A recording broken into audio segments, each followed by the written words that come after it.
이번에 소개할 제품은 이것도 역시 액티브 스피커가 아닙니다. 그러니까 뒤에 앰프가 없어요. 그러니까 별도의 앰프가 필요한 스피커입니다. 이 스피커는 그 일본의 파이오니아에서 나온 스피커고, 음, 제작은 중국에서 했습니다.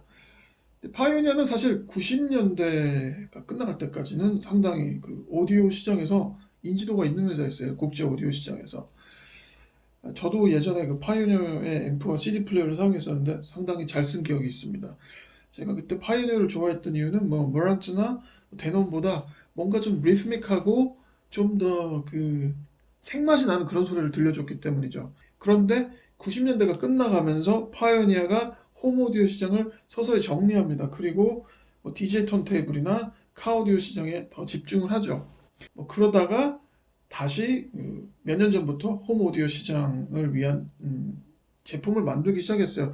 하지만 수입원이 그런 홈 오디오 물건들을 국내에 가져오지 않아서 이렇게 들어볼 수 있는 기회가 없었고, 그래서 좀 약간 궁금하기도 하고 아쉽기도 했었어요.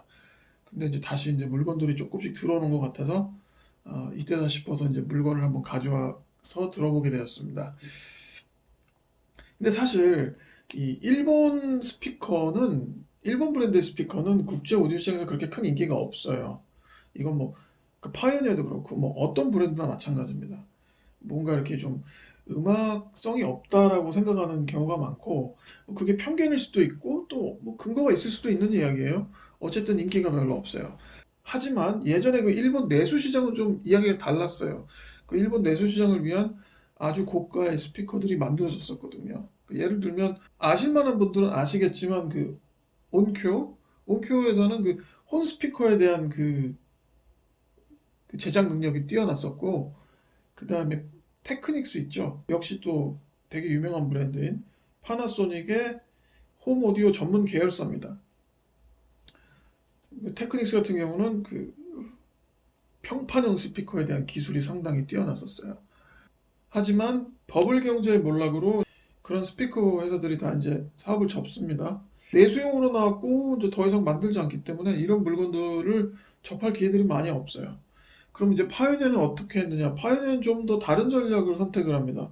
홈 오디오를 접으면서 오히려 그 70년대부터 있었던 그 프로페셔널 스피커를 위한 테드라는 회사가 있었는데 TAD 그 회사를 이제 좀 더 키워서 2000년대에 역시 그 유명한 그 LS50 스피커 아시죠? 그 스피커로 유명한 캐프의 그 스피커 제작자였던 그 앤드류 존스를 영입을 합니다. 한 조당 뭐 몇만 불, 그러니까 몇 천만 원, 뭐 이런 스피커들을 만들어내고 미국 시장에서도 어느 정도 인지도를 만들어가기 시작하죠. 지금 현재 테드가 한국에도 들어와 있는 걸로 압니다.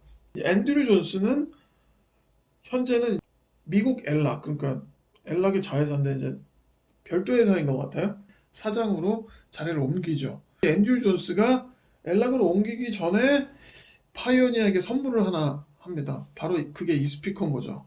앤드류 존스가 만든 건데 뒤편에 보시면 앤드류 존스의 서명도 있어요. 물론 친필 서명은 아니지만 만약에 이게 몇만 불짜리 스피커였다 이랬으면 친필 서명이 있었겠죠. 그런데 어쨌든 이 스피커는 몇 년 전에 사실 미국에서 나왔는데 가격도 저렴했고 성능도 가격에 비해서 너무 좋았기 때문에 인기가 많았습니다. 하지만 한국에는 들어오지 않다가 이번에 들어오게 된 거죠. 이 스피커를 이렇게 딱 보시면 그렇게 뭐 특별한 건 없어 보여요. 가격이 가격이니만큼 시트지 마감의 스피커고요. 비닐 시트지지 무늬목 이런 거 아닙니다. 우퍼도 보시면 4인치짜리 우퍼인데 그냥 폴리콘 우퍼, 작은 우퍼예요. 별로 그렇게 뭐 별 다른 뭐 스페셜한 게 없는 그런 우퍼로 보이죠?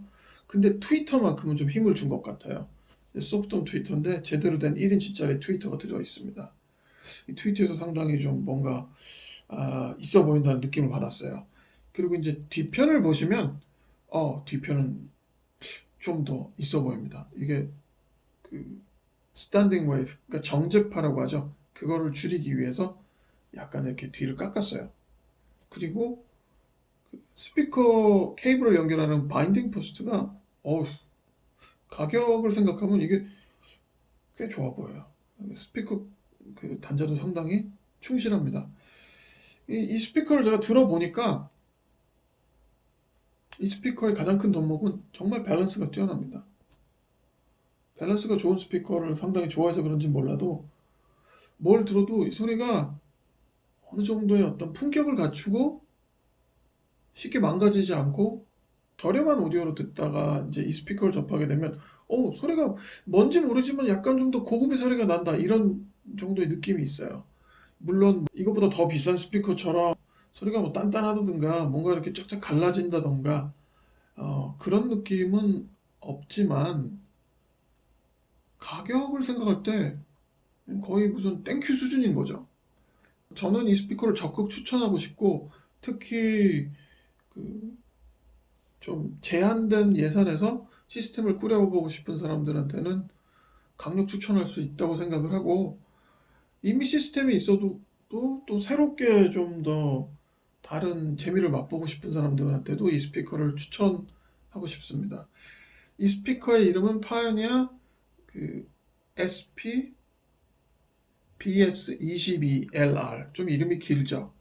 SP BS22LR 여기서 SP는 뭐 스피커를 뜻하는 것 같고 BS는 북쉘프 E는 코드네임 같고 LR은 뭐 좌우 이런 개념이 아닌가 싶어요.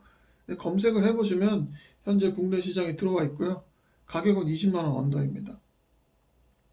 이 스피커에 대한 이야기는 여기까지로 하고 다음에는 또 다른 스피커로 찾아뵙도록 하겠습니다. 시청해주셔서 감사합니다.